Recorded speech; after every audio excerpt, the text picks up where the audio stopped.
Halo Infinite. The next chapter of the Halo saga, 343's third attempt coming off of the worst received game in the franchise and spending at least 6 years in development. This game had a lot to live up to, and for longtime fans of the series needed to be a rework of nearly everything 343 had built up as their vision of Halo. But from the announcement in 2018 detailing the new Slip Space engine, and more importantly actually looking like Halo, things were looking up and there was a lot riding on how a new Halo title would look in the modern age of gaming. And now that Halo Infinite is finally in our hands, we of course have got to talk about it. More specifically, the campaign. Obviously an essential part of the Halo experience and something that 343 has struggled with time and time again. Today we're going to break down the narrative, missions, gameplay, enemies, open world, and much more of Halo Infinite's campaign. Of course, spoilers for everything in the Halo franchise up to this point, and as always, don't forget to let me know what your opinions are of Halo Infinite's campaign in the comments down below. There are also going to be timestamps in the description if you'd like to watch a certain section by itself. Without further ado, let's begin.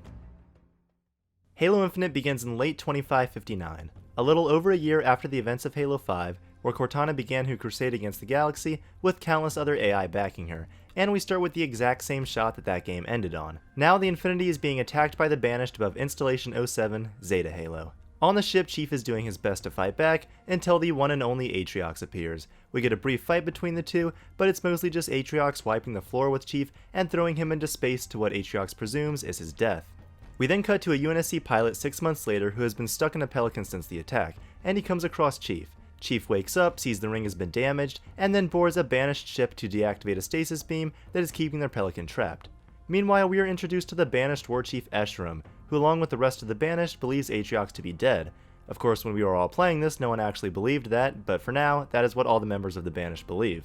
Chief then travels down to the ring to retrieve the weapon, a new AI created by Halsey, whose mission was to lock down Cortana, and then upon successfully doing this, a deletion protocol would activate and the weapon would be gone. However, the attack on Infinity created some unexpected problems, and although Cortana was gone, for some reason the weapon was still there. Chief retrieves the weapon and the pair begin to make their way through the ring, as they fight Banished forces and begin to see echoes of Cortana's memories. Chief and the weapon meet up with the pilot on the surface of Zeta Halo as they try to stop the Banished from repairing the ring. They eventually come across a mysterious being called the Harbinger, who has allied herself with the Banished in order to help them release something called the Endless. The weapon tries to fight back against the Harbinger in the systems of the ring, but fearing that she'd be compromised, Chief tries to delete her. She manages to override the deletion protocol, but is of course pretty upset about this. The pair are able to stop the reformation of the ring from the command spire, but the pilot is captured by Jaga or Domni and taken to Escharum. Chief and the weapon begin their journey to the surface of the ring and to Escharum and the House of Reckoning. On the way, the weapon discovers her true origins as an exact copy of Cortana, but with any information that could compromise her removed. Or as Chief puts it, she's Cortana if the two of them had never met. They eventually make their way to Escharum where he's killed by Chief and the pilot is saved. Finally, they descend into the silent auditorium under the ring in order to stop the Harbinger. They succeed and are able to witness Cortana's final moments and a message she left for Chief. They learn that Cortana was the one who damaged the ring and had recognized her mistakes against the galaxy and against Chief. The two emerge from the silent auditorium and 3 days have passed. They rejoin the pilot and they all formally introduce themselves before going off to of course finish the fight. And there is a post-credit scene of a very alive Atriox on the ring somewhere, succeeding in freeing the Endless. So that is a very rough summary of Halo Infinite's campaign. So all of that being said, the question is of course, is the story good? And generally, I would say yes. A lot of the mystery you're uncovering in this game is about Cortana and what happened with her in the 6-month gap between Halo 5 and the beginning of Halo Infinite, and that is a solid, mysterious setup that I think works well. I will say this is something that really only benefits the game on a first-time playthrough. The other story moments still hit hard, but the Cortana mystery for the first half of the game just isn't as fun to uncover on subsequent playthroughs.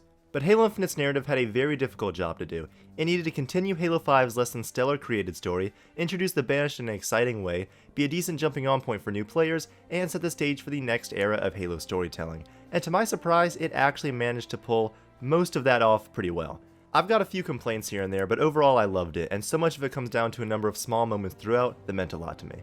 I do want to start with the cutscenes in this game, first being the opening one that looks drastically different than the others. Just like Halo 4, Infinite has this pre-rendered prologue that looks great. Seeing Chief and Atriox meet face to face was just exciting, and something we've all wanted to see for a while. Aside from that one though, all the normal cutscenes in Halo Infinite are presented in a very specific way. They're all meant to mimic one unbroken camera shot, and I think this works well and is certainly memorable. I love moments like the first appearance of the Harbinger and the way the camera is like shifting between all the different pieces of technology, and how the camera shakes when Chief kneels next to the pilot, just emphasizing his the insane physical presence of this guy. The camera is constantly up close and it helps contribute to the player feeling just a little bit more immersed in the experience. Also, now whatever weapon you're holding in game, most of the time shows up in the cutscenes. This is epic. 343, please never get rid of this. Now, so much of this story is built on the characters and the writing of the character relationships. Let's start with Master Chief, who I think they absolutely nailed. Chief's an interesting character, since he intentionally wasn't given much dialogue in the original trilogy by Bungie, so he could be used mainly as a vessel for the player to experience the game. He definitely had character, and especially once we start nearing the end of Halo 2, there's much more of a personality felt underneath that helmet than Combat Evolved. Halo 3 then took this one step further by establishing a mutual respect between him and the Arbiter that evolved into a friendship throughout that game. And it gave Chief more human moments like reuniting with Cortana and reacting to Johnson's death. And those familiar with the books know there's so much more to John than just what we get to see in the games. Now, Halo 4 is where things get kinda weird. They take Chief in a direction that makes him the most human and complex we had seen yet. I think him and Cortana's part of that narrative in Halo 4 was done decently well just in the context of that game. It just so happened to be paired with the Requiem and Didact and Forerunner and Promethean story, along with the countless other campaign changes that came when 343 took over. Also, it felt like a somewhat jarring tonal shift going from the Chief of the original games to Halo 4's Chief, because they do feel pretty different. Then Halo 5 really didn't give him much to do since he was barely in that game, but he did get a little bit of screen time to find Cortana and reunite with her, only to discover she had a new plan, to take over the galaxy with a bunch of Guardians at her disposal. Which brings us to Infinite, with a Chief who feels like a perfect version of the character that brings together traits from the original trilogy and from Halo 4. We get the moments that reinforce his duty as a soldier. No, we do our duty. Protect humanity, whatever the cost. We get the funny and badass one-liners. It's locked down. Requires a hack. Okay, and you can do that? No. New plan. We get the moments of him relating to the pilot on a human level about failure. We all fail. We all make mistakes. It's what makes us human. And we feel his grief and guilt over the loss of his closest friend. It's my fault. How? I should have stopped it. I could have reasoned with her. Infinite also displays Chief's military connections in a way not really present since the Bungie games. The scene of him making his way through the floating field of Marines, the gentle way he handles their bodies, or the respect he shows his fellow Spartans who have been killed throughout the game, and especially that scene with Spartan Griffin, all great. Infinite also continues to demonstrate the range of emotions that this character is able to show off just with his body language alone, which has been present for pretty much every game in this series. I don't know if it's just the artistic direction of Halo in general, but this even applies to things like Red vs. Blue, where it's so clear what characters are feeling, and it just makes great use of having all your characters be in a helmet where you ideally wouldn't be able to see what their characters are feeling and feel what they're feeling, but they're able to present it in such a great way with the body language that makes it work extremely well. I love how we're able to get glimpses of Chief's mindset and little moments here and there, like this quick whip around when he's trying to explain why he can't trust the weapon. I just think this game handled Chief extremely well, and it puts him in situations we've never really seen him in before. And most of the story is about him dealing with the aftermath of Cortana and his new relationship with the weapon. Discussing the weapon for a minute, I thought she was a lovely addition to this narrative. She has such a fun and energetic personality to her that made for a great voice to have in your head for most of the game. She's similar enough to Cortana, but feels like a younger and just more innocent version of her that I felt was a refreshing change. And the relationship that her and Chief build throughout the story was great. It's obvious that Chief would be wary of any new AI right now, let alone a copy of Cortana, but you spend the first couple hours of the game completing tasks with her, and she's just extremely likable. I really appreciate that it builds up to the Chief deleting her moment as well, not only because it makes sense for the character, but for how it instills this kind of sense of dread in the player for what they might be forced to do to their new friend. And when that moment finally comes, it hits how it should. I love that Chief's initialization codes were Red Flag and Samuel, of course nice references to those who know where they're from, but also because it shows just how much Sam's death impacted Chief, and even years later, is one of the people in his life that connected with him the most. And this scene with Chief trying to delete the weapon is kinda heartbreaking. Having to essentially kill this friend you spent hours with at this point connecting with, I think it works well. Eventually the weapon does discover she is a copy of Cortana, which is another great scene, carried by an incredible performance from Jen Taylor, who is pulling triple duty as 3 different characters in this game, and does a phenomenal job, just like she has throughout the entire series. But this time, the weapon is ready to be deleted, so she won't turn like Cortana, but Chief refuses. We do it together.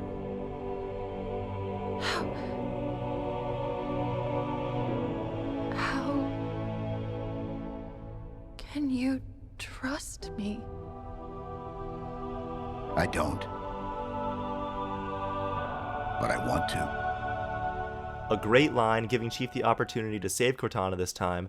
Overall, the relationship was handled extremely well, and I didn't expect to love it as much as I did. There's also the nice closing scene at the end when she decides to choose her own name, not only as a callback to Cortana's creation, but as a way to differentiate herself and be her own person. Now, thinking into the future, if she does decide to go by the name Cortana, which is kind of the basic reading you would get on that scene, that would be kind of weird, only because Cortana is now the name of someone in the galaxy who has killed countless people, committed mass genocide, is a terrifying threat in this galaxy at the moment, so I don't know if her being named Cortana will exactly go over well, so we'll just have to see how they approach it, but the weapon in Infinite right now is a great character, and I'm just really excited to see more of her in the future. Like I said, a big mystery of this game is discovering what happened to Cortana that led to her death. And her character was in such a weird place after Halo 5, I think it's safe to say that most people like myself weren't really into the created story that began in Halo 5, but I also didn't want it to be completely dropped and the whole series just course corrected. Which actually is kinda what ended up happening, but we'll get there. First of all, I do really like changing Cortana's design again to be more purple instead of blue. Not only does it distinguish her and the weapon more clearly, but it also is just a nice nod to her original design from ZE. Now, throughout the entire game, you're seeing echoes of Cortana's life from her creation and through different events of the previous games. And this was super cool. This functions as a way for new players to catch up on some stuff they might not be familiar with, and also works as Cortana viewing her memories in the final moments before her death. Especially on a first playthrough, these parts catch your attention and feel especially nostalgic. Hearing characters like Keyes again is just a nice treat. Get Cortana off this ship. Keep her safe. If they capture her, they will learn everything. Who was that? Captain Jacob Keyes. The Pillow of Autumn was his ship. Towards the end of the game, we do finally start fully seeing these moments, with the main one being the conversation between her and Atriox, who continues to be an awesome character as well. I do wish he was actually in this game a little bit more than just in the very beginning and the very end, but I'm going to assume 343 has some plans with him, and I'm excited to see what they do. But just seeing Atriox and Cortana interact was interesting in itself, and by this point Cortana is acting very in character of how she was at the end of Halo 5. She's threatening the monitor of Zeta Halo, destroying the Brute's homeworld when Atriox refuses to surrender to her, and blowing up Laconia Station, killing 76 Spartans in the process. Although that was a nice reference to New Blood that made me think about June again in a mainline Halo game, so good job. However, since Atriox has his hands on the ring and Cortana is locked down by the weapon at this point, she decides that Chief is the only one that can stop Atriox and he'll need the weapon to do it. So she blows up the ring, stops the weapon's deletion, and leaves a goodbye message for John. And I'm not gonna lie, this goodbye scene made me tear up. It's well written, it calls back to their past together, just how many times they've had to keep saying goodbye, and it was sad and it felt like a true resolution of this character. I chose well, Master Chief. I really did. Now, it's up to you. Now the question is, of course, is this a good continuation of Halo 5's story? And I would say not really. No one that's played Halo 5 and then immediately jumped into Infinite will tell you that it doesn't feel a little bit rushed. There was probably never going to be an ending to the created story in the immediate sequel that felt 100% meaningful, but I feel like this game did the best it could with the job it was given. No one really wanted the Cortana villain story to continue, but it is a big part of this game, and I think the way they worked Atriox and the Banished into that story was generally well done. It's just that her switch from Space Hitler to realizing the mistakes she'd made didn't really feel earned. Now part of that's due to her becoming a bad guy in the first place not feeling earned, but also because this game really doesn't dedicate much time to showing her realization of her mistakes. Infinite doesn't really flesh out her betrayal any more than Halo 5 did. There was no bigger answer, no exciting reveal that makes Halo 5 retrospectively better. Cortana just made a decision and very clearly sees the consequences of it in Infinite. In this game, we see her quickly making the realization while Chief is riding up an elevator, and that's it. That goodbye scene between the two only hit me so hard because of all our time spent with Cortana in Halo CE through Halo 4. It's still hard to ignore the mass genocide she committed by this point, killing countless beings from races all over the galaxy, and inside Halo Infinite I could have used a little bit more time showing her struggling with choosing between the mission she dedicated herself to in Halo 5 and not letting Atriox fire the ring. And it's hard to say if actually seeing these events concerning Cortana in the present during cutscenes would have been more effective than in the hologram echoes we got. Part of me thinks it might have been, but then that also creates a problem with how the game is structured and needing to fit in all the setup for the Banished and the Endless and all that stuff. It sucks that Halo 5 put Infinite in this position, but that is just the way it went, and like I said, I think it resolved the storyline decently well. The general improvement in writing just from Halo 5 to Halo Infinite is a huge leap forward, but this is the part of the story where it is most clearly felt that there was a bold course correction. And I can criticize it for that, and I did, but at the end of the day, the created are finished, and the core events of Halo 5 were decently resolved. And it is kind of frustrating, because it's clear that 343 has been constantly changing the direction of their story with every single new game they've released. Going into Halo 5, the Janus Key, and then all of Spartan Ops, Jewel and Dama, all that stuff was either killed or forgotten about from Halo 4, and although Infinite does conclude the main created story from Halo 5, plenty of other elements of that game are kind of nowhere to be found. Pretty much all we know here about the Halo 5 characters is from the audio logs. Tanaka and Vale are who knows where, Blue Team is off on some unknown mission, we know Lasky got to an escape pod from Infinity, but his fate is currently up in the air, and Locke is in the middle of something called Operation Breaker Tip, and Locke's kinda weird because obviously if you play the game, you know that Hyperius has his helmet mounted on his shoulder in-game. So that means Locke is probably struggling somewhere on Zeta Halo with little to no armor and probably close to death. Which to me sounds like the perfect setup for an awesome story DLC. Imagine a Halo experience focused on evading enemy forces and having little to no shields. Kinda like ODST, but I would say take it one step further. Make Locke struggle, lean into his experience and skill as an ONI agent, write him well, and give the audience interesting characteristics of his personality to dig into. There is still hope for this character, and I hope 343 actually does something interesting with this setup. Please don't tell me he's just dead, and that's it. I really don't think they'd do that, but they have some potential here to do something really cool with him. Also, the Arbiter and the Swords of Sanghelios, so the Spirit of Fire, and especially the big cliffhanger from the end of Halo Wars 2 with the Guardian and Anders on the ring. Although we did get some questions answered from Halo 5, there's a lot of stuff that is just still left up in the air, and just the state of the galaxy right now, what's going on with the Guardians and the other rogue AIs after Cortana's gone, a lot this game unfortunately doesn't answer, and for many characters, their fates are just left up in the air, so it's probably a safe bet we will see them again in story DLC of some kind. I do think though for the core narrative that the small and focused cast of characters works well, even though I would have liked a few more answers. Let's also talk about the Pilot, a brand new character for the Halo series. The Pilot, or as we later know him by, Fernando Esparza, serves a specific role in the story, but I think he's utilized well.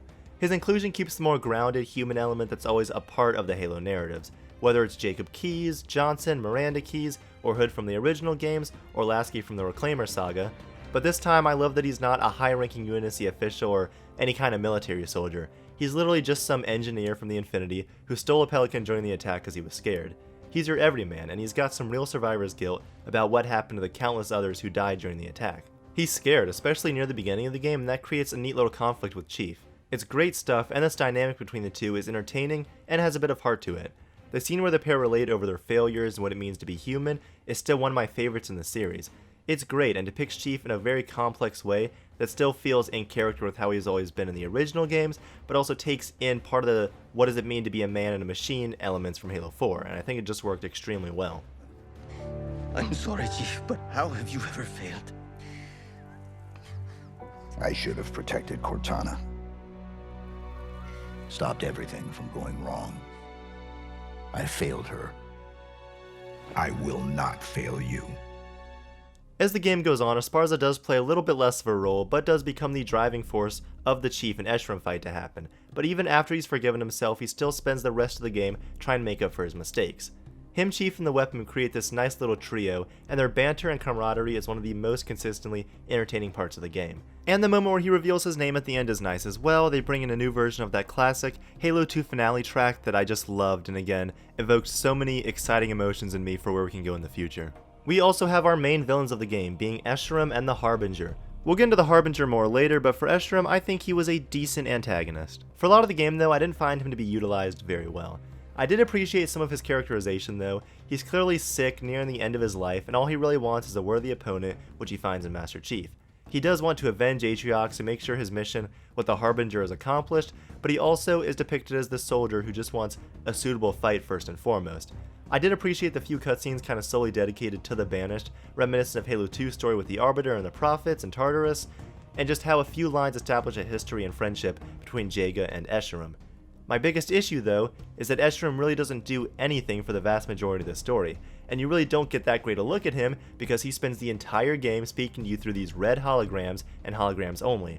It got a little frustrating by the time the game started nearing its end, and I just wanted to see a more concrete scene of this character interacting with Chief. Although I didn't love him for a lot of the story, I do think it ends on a pretty great note right after you defeat him. Chief showing him respect and kind of recognizing both of them as two sides of the same coin is well done. It's a villain we've never really seen in Halo before, and yes, I could have used a little bit more on the journey throughout the game, but the resolution itself is satisfying enough, and I think it was a good call easing us in to fighting some other banished leaders before we eventually deal with Atriox. Finally, when it comes to the story, let's talk about the general plot and larger implications of the lore. So, in Halo Infinite, the driving conflict is the Banished are trying to repair the ring and free something called the Endless. And the Banished have awoken an ancient creature called the Harbinger, who shares a similar goal. The legendary ending also reveals Atriox succeeding in freeing the Endless, while a narration from someone called the Grand Edict plays. You shall not be alone. The Criterion has given the order. Offensive bias has been deployed. Now, my jaw was on the floor with this ending, and there are a ridiculous amount of things to speculate on. The biggest one probably being, what even are the Endless? They seem like a pretty big deal. Cortana mentions they're more dangerous than the Flood, and the legendary ending has the Grand Edict saying, "Time is not a construct we can control. And we cannot allow it to be theirs." Seemingly hinting that they have at least some connection to time manipulation of some sorts, which also matches up with the 3-day time jump that happens with Chief and the weapon when they leave the Silent Auditorium. Or this could just be a figure of speech about generally wielding power. Now let's just talk about the possibility for a second of time travel or time manipulation or whatever being a thing that we would actually hit on in the Halo games. This worries me extremely. Again, we know literally nothing about the Endless right now, but this is a dangerous path to go down if they choose to. Time travel and time manipulation stuff can make for some really convoluted and ridiculous storytelling, and honestly I think that's the last thing this already dense universe needs right now. On the flip side, the idea of time manipulation from a gameplay sense could be awesome. Say in a story DLC, Chief gets his hand on a piece of Endless or Forerunner technology that allows him to briefly travel back and forth between time periods. That could be insane. We could get a level like the one in Titanfall 2 where you're fighting different enemies in 2 different time periods, and it's just incredible. It just depends on how they handle it. Or what if the time manipulation isn't really related to the Endless themselves, but more Forerunner technology, like say the time lock that the Primordial was killed in by the ISO Diadact on Zeta Halo. It definitely seems like another possibility, maybe explaining the time jump by Chief, and maybe the Silent Auditorium has the attributes of one of these time locks, or something related to that. Now the in-game description for the final mission does seem to confirm that the Harbinger is a member of the Endless species, but there is definitely more to them than just what we see from the Harbinger. With all the theories going around right now, it seems very likely that the Endless have at least some connection of some kind with the Precursors. Another name for the Primordial was the Timeless One, which could mean something or it could not. I also find the comparison of more dangerous than the Flood to be kinda weird, since the Flood was the #1 threat of the Forerunner time, and of course what led to their demise when they had to fire the Halo rings. That also has been very clearly the biggest threat of this universe in all of the games so far. The only thing more dangerous than the Flood would have to be the Precursors, or at the very least directly related to them. It could be another mutated form of the Precursor dust that led to the Primordial and the Flood. There's also some interesting evidence found in the audio logs that links the Harbinger to the Gravemind, who is of course Precursor. I just want to quiet. I shall talk, and you shall listen. Now I shall talk, and you shall listen. Some of this evidence also possibly links the Harbinger to the Primordial when it was first discovered by ancient humans and revealed answers about the Flood's origins. We just don't know, and there's a lot of really cool stuff they could do. What I don't want though is for 343 to just throw lore out the window and try to establish some even bigger and badder threat that doesn't make any sense. I do fully understand wanting to create a threat without having the baggage of numerous Halo books and tie-ins and spin-offs and comics and the extended universe as a whole. I get it, there is a lot of Halo lore, and for newcomers to the series, it's overwhelming to take all of it in. So if the Endless are deep-rooted in Precursor and Primordial history, then I get it turning a lot of new players away. But also, that lore does exist, and there is a substantial part of Halo's campaign player base that takes a huge interest in the larger universe. Not to mention it does need to make at least a little bit of sense in the established lore in order for everything to line up. I do like the idea though of having another mysterious group that we really don't know anything about. It makes them a little bit more scary, a little bit more intriguing, and it's going to be exciting as we learn more snippets here and there as time goes on. But again, it's hard to pay off that mystery, and 343 already tried to create a new group of enemies and it didn't go over very well. It is going to be a tough balancing act with how they treat the Endless, and I just hope 343 can pull it off well. Once again, there's also the final line of the legendary ending, where the Grand Edict mentions offensive bias. This was crazy, I couldn't believe it. Actually getting a mention in-game, and by extension, one of mendicant bias, was super exciting. Yes, we did get the terminals with mendicant bias in Halo 3, but this time it seems like it'll actually have some real story significance moving forward. We do know that there was something else on the ring helping the weapon in the final fight against the Harbinger. Could be offensive bias, could not. It certainly makes sense with offensive bias assisting the Grand Edict with imprisoning the Endless all those years ago, and also we have this picture from the Halo Infinite art book that looks like it may be offensive bias or maybe mendicant bias with a slightly altered design. Plus there was also this screenshot from one of the game's trailers which in Chief's visor, look, are those 3 menacing lights?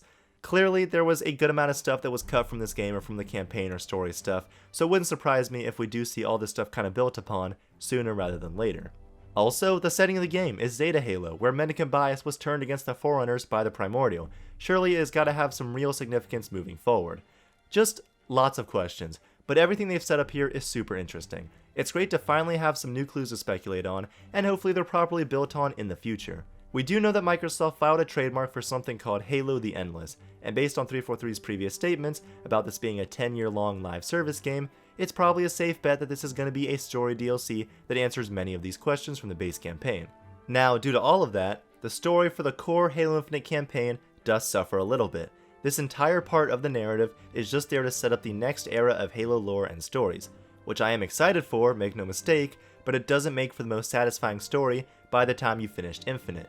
The Harbinger doesn't have much screen time and we really don't know anything about her other than her disdain for the Forerunners and goal of freeing the Endless. She honestly isn't even really a character, just more of a plot device that's there to introduce the concept of the Endless to the player and help Atriox free them at the end of the game. So when you defeat the Harbinger in the final boss fight, you really don't feel much. I don't think it's like a crazy spectacular boss fight or anything, and you just kind of feel like you're going through the motions. Again, it doesn't ruin the story or anything, but all of it is just there to be set up, and does leave that part of the narrative feeling a little bit incomplete.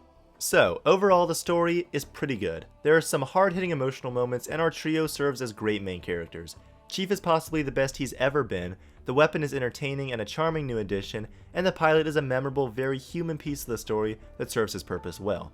Escharum is a half-baked yet interesting new take for a Halo villain, who brings out a side of Chief we've never really seen in the games before, and managed to end the created story in a somewhat rushed way that still carried some emotional weight to it, and the Zeta, Halo, and Endless part of the narrative is intriguing on paper, but leaves you wanting much more by the time the credits roll. It's clear what 343 was trying to do with this story. Play it extremely safe and establish a soft reboot for the series.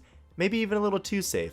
I'm not sure I really needed another Cortana immediately after we lost the last one, but I completely understand why they decided to take the route they did. They closed out the biggest parts of the previous story surprisingly well, and thanks to the main campaign of Infinite, 343 can actually begin to tell new stories without being dragged down by the baggage of the Prometheans and the Created. I'm very excited for what the future holds for the Halo story, and I'm happy to say that there are some scenes in this game that are up there with the best of the franchise. This is certainly 343's best Halo story to date, and I was mostly satisfied with the narrative we were given. Let's hit on the other massive part of this campaign, the gameplay and missions. This is obviously the part of the game that is the biggest departure from what we're used to in the series. Halo Infinite is the first game in the franchise to go all in on an open world, and this is huge. I'll talk more about the open world after we go through all the missions, but one thing needs to be made very clear. Every single activity in the open world is optional. If you want, this game can still be played as a traditional Halo campaign, with the only open world interaction being you traveling from one mission to the next. And this was a good call. It keeps the story from feeling too disconnected between missions, which is something I was pretty worried about going in. But let's go through each of the main missions, then we'll talk about the general gameplay. The game begins with the mission Warship Gabrakan. Like every Halo intro level, it basically serves as an introduction to the game's mechanics. The banished aesthetic of the ship is super cool with all the Atriox holograms, but from a design standpoint, there's really nothing too exciting going on. I will say there's a surprising amount of variety with the grapple shot where you can just explore in a wide open room, and the mission actually reminded me a lot of Dawn from Halo 4, where it's an all-out introduction and then just ends on you running throughout a ship that's being destroyed. And I will mention this whenever the moments call for it, but the music in Infinite is very good. It all sounds like Halo, and throughout the game brings in tracks inspired by some of the best soundtracks in the series. And we do get a first taste of this music at the end of the level. So mission 1, actually pretty cool, nothing too crazy that stands out, but definitely a strong introduction to the game's mechanics. Mission 2, Foundation. This level is where we get our first real look at the Forerunner architecture, and oh man, does it look perfect. 343 did an incredible job with every single aspect of this game's art style, but one of the standouts are of course the Forerunner interiors. It's less like the Promethean Didact look from Halo 4, and more like the classic ancient stuff from the interiors of Alpha and Delta Halo. Even with these classic Forerunner style doors that just put the biggest grin on my face. We also get to see Silexes in-game for the first time, which was an awesome moment and instantly brought me back to watching Halo Legends. We do end this mission with our first boss fight being Tremonius, which is an introductory fight, pretty simple, and even on higher difficulties, really not too bad. From there, you take on your first outpost, clear an LZ for the pilot, and are let loose into the world of Zeta Halo. And from now on, every mission in the game will take place in similar settings as one of those first 3 missions, either a banished structure, Forerunner interior, or something outside in the world of Zeta Halo. And while this wasn't a huge problem on my first playthrough, it does make for the settings of some missions to blend together and not be as distinct as I would have liked. Mission 3 takes you to a banished structure known as the Tower. It's a solid little arena you're let loose into, and the brutes were definitely the highlight of the enemy encounters here. We also get our second boss fight, this time with Chak Lok, who is awesome. He's got a buttery smooth voice and a sweet little introduction. Welcome to my tower, Master Chief. It is where you will be broken. This is also the first boss fight that gets a little bit creative, using the threat sensor to find him is fun, even if it still kind of feels like an introduction.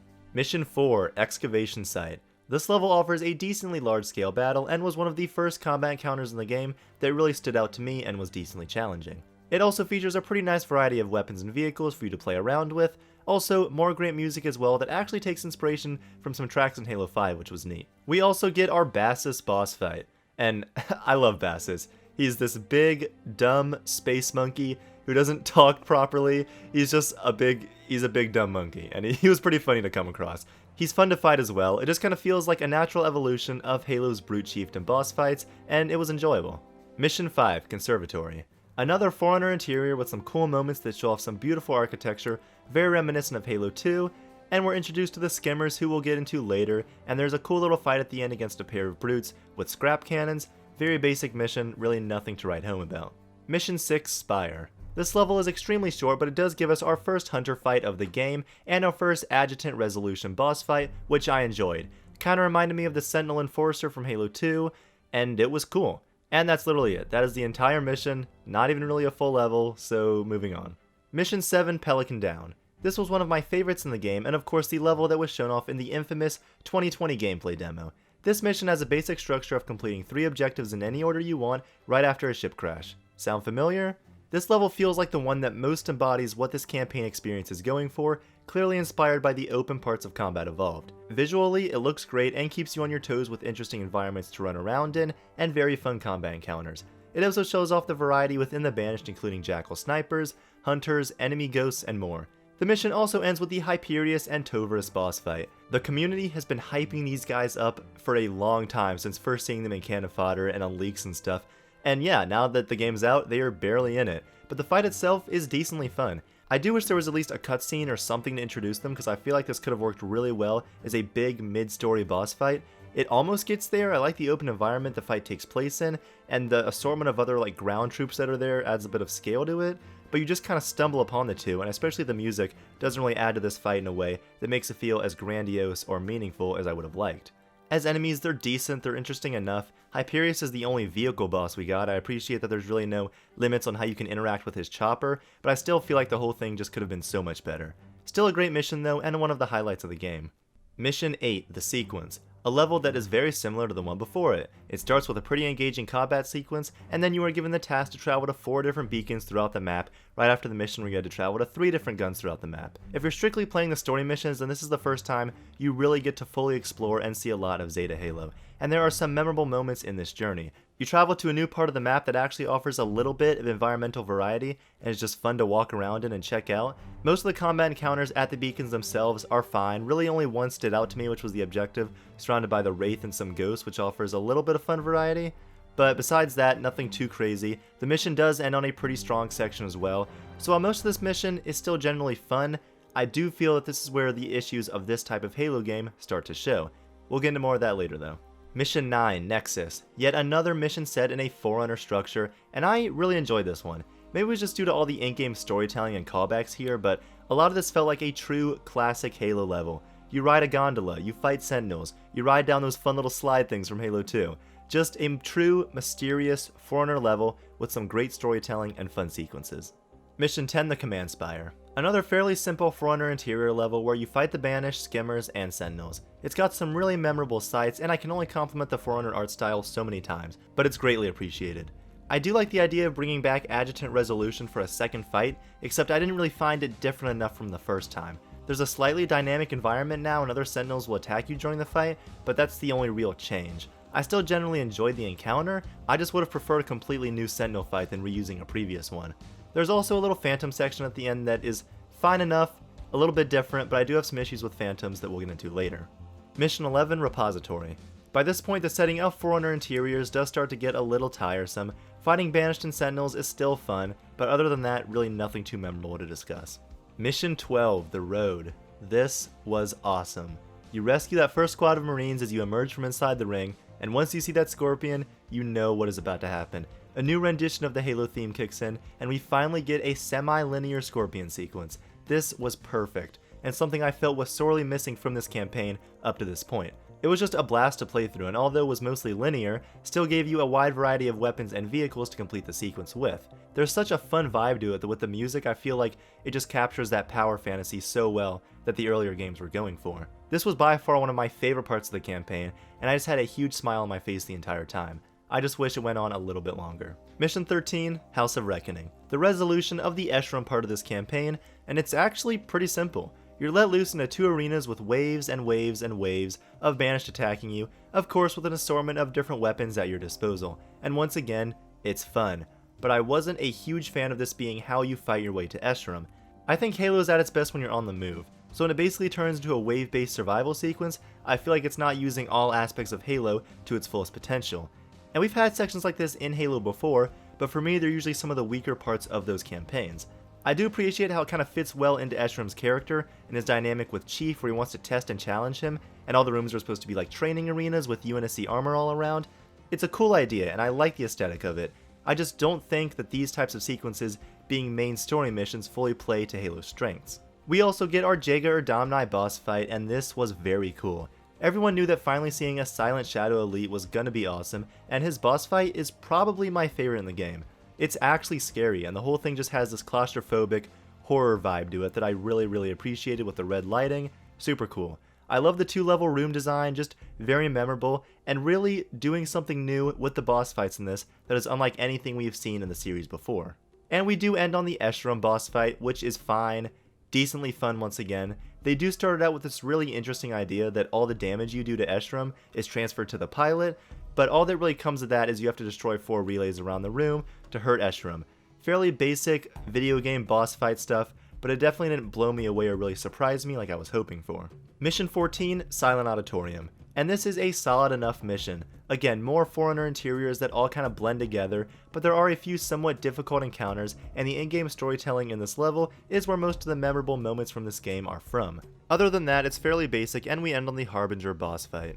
I at least appreciate that this one feels very different compared to the rest, and most of the challenge comes from the other banished forces that enter the fight, like that one brute chieftain that everyone knows about, and made it a living hell even on like heroic to complete this final boss fight.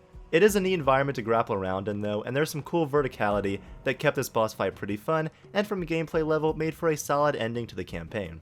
So, those are the main missions that make up Halo Infinite's campaign, and like I said, it's very fun.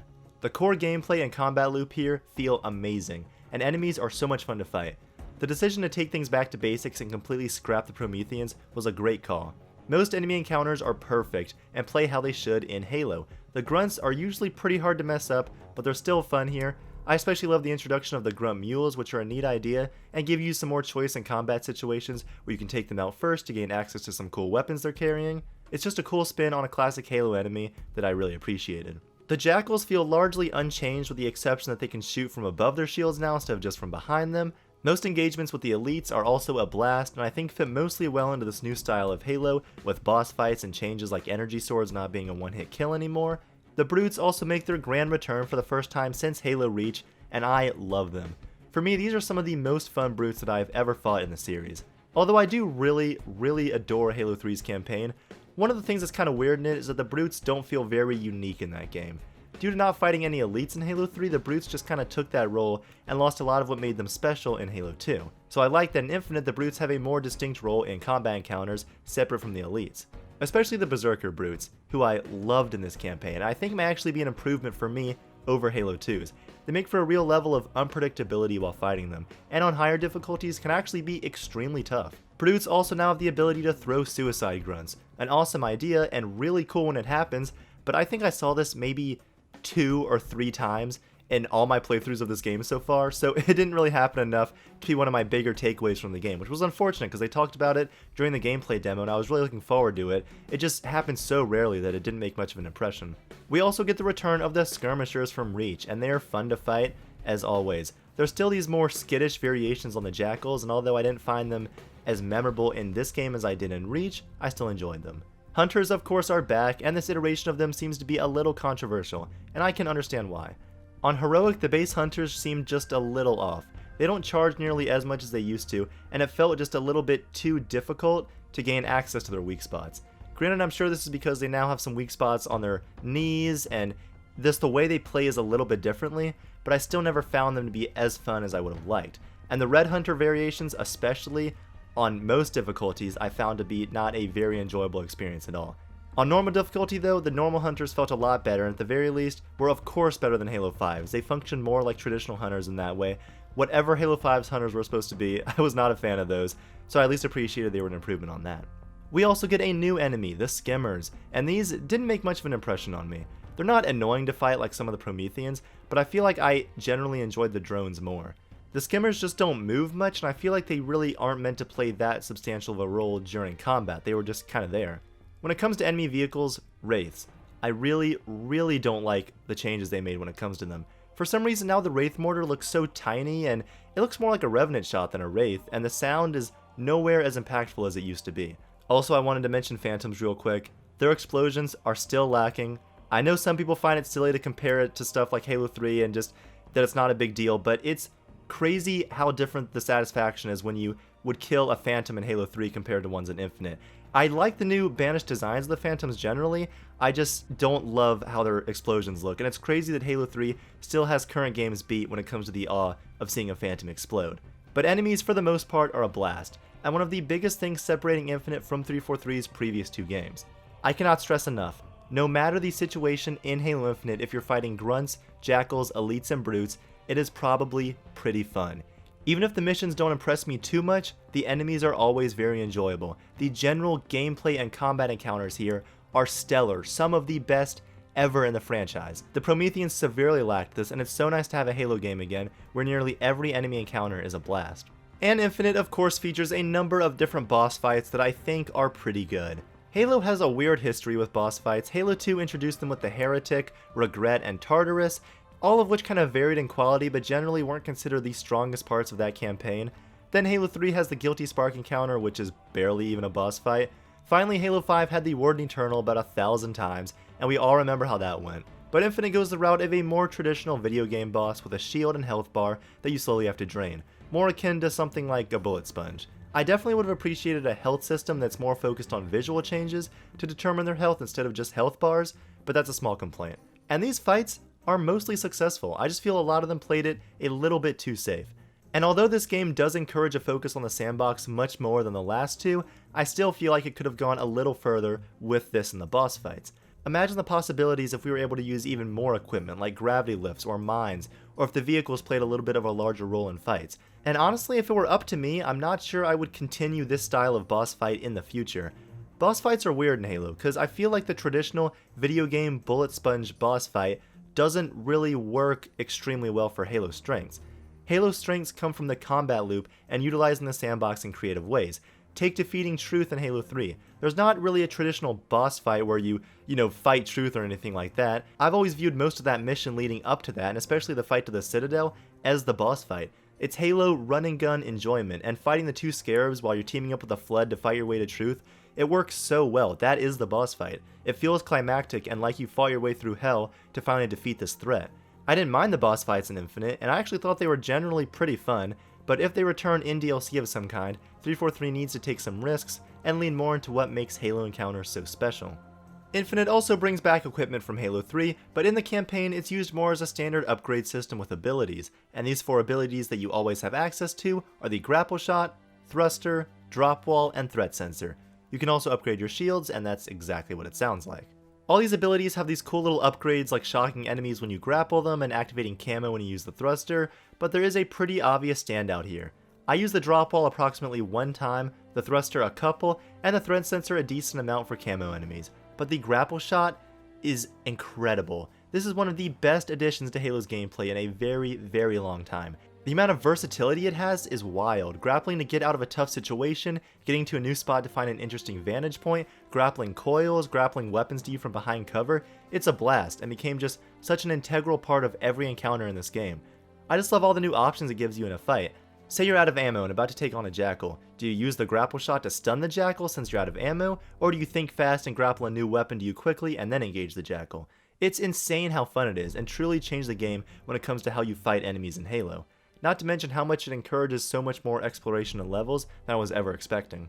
So we already hit on the art style of the Forerunner architecture, but the way everything looks in this game is flawless. 343 actually managed to give us an art direction clearly inspired by the definitive looks of Halo. Chief looks the best he ever has, the previous 343 Marines are a joke compared to the ones in Infinite, and all the UNSC vehicles and many of the redesigned weapons like the Hydra are beautiful. The Banished aesthetic looks so unique compared to what we've seen in the rest of the series, and 343 did a great job of adapting this art style, previously only seen in an RTS, into a full-fledged Halo game. All the Banished enemies as well look amazing. The return of color-coded rankings for the elites is so welcome, and makes the encounters with the War Master elites a little bit more meaningful. When you enter a room and you see that golden elite on the other side, you know you're in for a fight and it allows you to plan accordingly.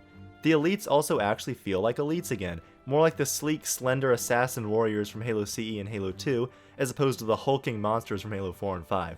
The Elite Ultras, for example, look straight from Reach, just beautiful. Also, I was taken back when I saw the Hunters for the first time, very much sporting their classic coloring from CE. Just the core Banished art style is all I've ever wanted, and it goes such a long way towards making this entry feel more like Halo than the previous 2 ever did. And the new enemies like the Skimmers and Harbinger feel like they fit into this universe. It's not clear exactly what the connection is between the two, but there's definitely something there, just based on their physical appearances. The Harbinger has this really elegant and formidable look to her that fits more in line with the more classic, more mysterious Forerunner style. And the Skimmers as these weird little bug squid guys that we don't know much about, but I'm curious to learn more. They're super cool. The art team just knocked it out of the park, and I'm really looking forward to seeing what else they bring us as Infinite continues. So all of that being said, I enjoyed the campaign. The Banished are fun to fight and the grapple shot introduces a whole slew of new combat opportunities, but this is unlike any previous Halo game, and I think it suffers due to some of these changes. You probably picked up on the fact that most of the campaign missions weren't very memorable, and this is a problem for me. Going into the game, I was worried about the environmental variety being an issue, and it absolutely was. After the first couple of missions, you get pretty tired of being in roughly the same 3 similar looking areas the entire game. Environmental variety is a huge part of Halo, and especially what made exploring those rings in the original trilogy so exciting. So it's disappointing to finally be back on a Halo, and you see nothing the entire game except this Pacific Northwest environment and inside Forerunner structures. While exploring Installation 04, you had your Pacific Northwest setting during the second level, but also the beaches of Silent Cartographer, the snowy canyons of Assault on the Control Room, the swamps of 343 Guilty Spark. So many interesting settings, and it really emphasized just how crazy and unfamiliar we were with these ancient ring worlds. Halo 3 did a similar thing and gave you distinct and interesting settings throughout the 9 missions. Now I get it, you're technically getting more playtime out of the open world in Infinite than you are with the solely linear missions in the previous games, but it does make the missions in Infinite feel like they're lacking. Not just with the environments, but how memorable the levels were as well. Like I said, there were a few standouts that I appreciated, but the lack of any real set pieces was felt. The vast majority of the levels were fairly basic, and although the encounters were always fun, many of them lacked that special something that made previous Halo missions so memorable. Now obviously Infinite placed its priorities in other things, and this game is much more focused on providing the tools to the player, and they make their own fun with them. You want to recreate snaking around an enemy base with a sniper like in Truth and Reconciliation or Nightfall? Well, you can do that. You want to load up a Warthog with a squad of Marines and engage in a vehicle battle like in the Ark or Tip of the Spear? Well, you can do that too. It's a level of freedom we've never seen before, and no doubt puts a focus on the sandbox that 343's previous 2 games have been lacking. And I love this idea on paper, especially in terms of the open world, but it can only take you so far in the linear missions. Nothing in this campaign really hits the highs of the Scarab fights from Halo 3, or flying around New Alexandria and Reach, or fighting in the Battle of Earth in Halo 2. The way Infinite is structured can only carry you so far, and the missions as a whole, while still fun, just aren't as interesting or memorable as a lot of what's come before. There are a few moments that almost hit that high, like the escape from the warship at the beginning or during the road, but everything else was fairly simple. I would have liked a little bit more balance between the Zeta Halo exploration missions like the sequence, the Forerunner structure levels, and some real set pieces that I'll remember for years to come. A little more environmental variety also probably would have gone a long way towards making the core campaign missions stand out a lot more. And as we all know, there is no way to currently replay missions. This is a huge problem and really weird. I don't understand why this is even a problem. It makes getting skulls and audio logs really frustrating, and it just makes it that much harder to replay the few really cool story moments there are. Hopefully this is something that arrives with co-op next season along with a score counter and a mission timer, both of which are very needed. So yeah, many of the linear missions really didn't blow me away in terms of content, but Halo Infinite did give us our first ever true open world in the series, and it is a lot of fun. Thankfully it's visually beautiful, not only from a graphical standpoint, but the art direction as well. Although I do have my gripes with the story missions, I think the Pacific Northwest setting works very well for the open world, and clearly does evoke that feeling of CE that they were going for. Zeta Halo is such a neat setting, and again so different from the other installations. I love all the different parts of the ring where you can just look down directly into space, and the general pillar structure of much of it grew on me as time went on. And just being able to have these Halo encounters in the context of an open world works well. Again, the amount of freedom you have, especially with the fobs, to call in essentially whatever UNSC weapons or vehicles you want and just explore. Like I said earlier, it's all about making your own fun. There's a nice emphasis on Marines, which I appreciate, like loading up a Razorback full of soldiers with spankers or Sentinel beams is awesome, and just stuff like that is super cool, and stuff that I've always kind of wanted to have the ability to do in Halo, and thankfully, this game gives it to me. You can fly to your heart's content in a Wasp or Banshee and get a great view of the ring, and although this is cool, I cannot tell you the amount of times I would start fighting a Phantom or Banshees and they'd immediately despawn above an outpost or base. This just seems like a weird technical oversight that unfortunately did take me out of the experience a little whenever it happened. The grapple is also a fantastic way to explore the world, especially once you upgrade it and you can just Spider-Man your way up mountains. It's very, very fun. And generally, there were actually very little restrictions on where you could go vertically, which surprised me a lot. But I did run into many instances of just weird, like invisible barriers that kept me from grappling across certain spaces and just like the game messing up for whatever reason. And I've talked to a few other people who've had the same problem. For the most part though, it is a blast, and I cannot tell you how many hours I spent on my first day just walking around and seeing what I came across. It's surprisingly immersive. I love the feeling of stumbling upon a squad of Marines guarded by Banished and trying to figure out the best way to plan my attack, or even just minding my own business walking around and then being ambushed out of nowhere by a Phantom and needing to retreat because I was outgunned. The feeling of finding a dead Marine in a cave or accessing some giant cavern and just trying to figure out what exactly the story is there. It's all really, really cool stuff, and it is just awesome seeing the Halo universe in this context. Of course, it is stuffed with lots of different missions and collectibles to complete. I already mentioned the fobs, but these are fairly basic copy and paste encounters that when you complete you have access to an array of different weapons and vehicles to play around with. Next are the Banished Outposts, which are exactly what they sound like. Decently sized banished bases with a ton of enemies to fight, and objectives like destroying silos and generators, or saving Marines. Many of these outposts really didn't stand out too much, but a few of them like Riven Gate, Annex Ridge, and Armory of Reckoning were fun environments to fight in. There's also a number of Marine squads to rescue that are fun as well, and of course you'll come across countless banished squads out in the open, just waiting to be taken down. And the propaganda towers are always entertaining just due to whatever the grunts are saying, usually being pretty funny. The banished targets were also some of the more interesting things to do in the open world. You get a nice taste of every type of enemy, and some of them like Rith Kul take place in really neat and memorable locations, and they were just always generally pretty fun. You also unlock weapon variants that you get to play around with the different fobs when you defeat the targets. Cool enough, they're decently fun to mess around with, but I still feel like many of these variants weren't as exciting as some of the awesome ones from Halo 5. Of course, there are loads of different collectibles to find, like the Spartan cores, which you use to upgrade Chief. And those are weird, because there are a ton of them all around the map, but I have a feeling most players will really only collect enough to probably upgrade the grapple shot and shields. For the hardcore players on higher difficulties, I feel like they're more likely to probably strategize with the thruster and the drop on, all that stuff. But for many casual players, I feel like a lot of those Spartan cores are just going to be forgotten and not really paid attention to.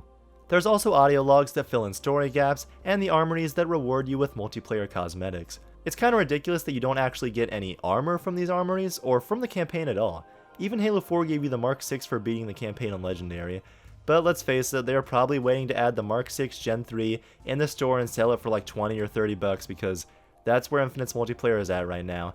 Either way, these rewards are fine. Some of them look pretty cool actually, some cool skins, a stance, stuff like that. And of course, skulls return, and as always, they are very fun to search for, especially in the open world. It's not easy, but it's always enjoyable, and of course, they make for some cool gameplay changes in later playthroughs.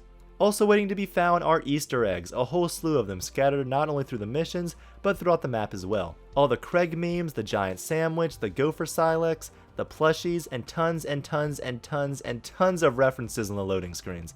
There's a lot, and they were super fun to come across.